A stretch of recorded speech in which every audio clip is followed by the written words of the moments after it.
بسم اللہ الرحمن الرحیم۔ ایک شخص ایسا ہے اس کائنات کے اندر کہ اللہ اس کو کبھی بھی نہیں معاف فرمائے گا۔ ہر صورت اس کے لیے اللہ نے معافی کی کوئی گنجائش رکھی نہیں۔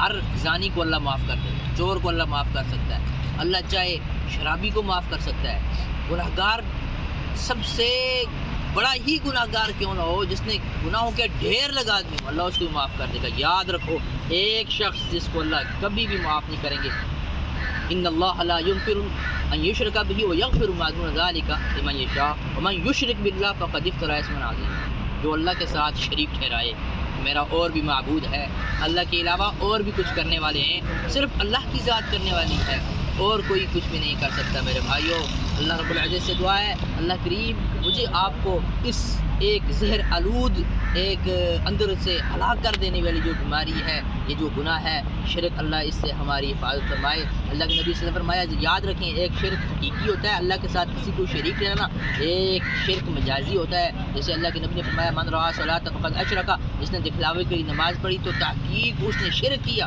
یہ بھی ایک شرک کی قسم ہے۔ من صام رمضان، یہ جس نے من رأى صام رمضان فقد اشرک، جس نے دکھلاوے کے لیے روزہ رکھا، جس نے زکوٰۃ دی، یہ سب شرک کے زمرے میں آتا ہے۔ اس لیے اللہ پاک سے دعا ہے، اللہ کریم اللہ رحیم ہمیں اس ریاکاری سے، دکھلاوے سے اور حقیقی شرک سے اللہ ہماری حفاظت فرمائے۔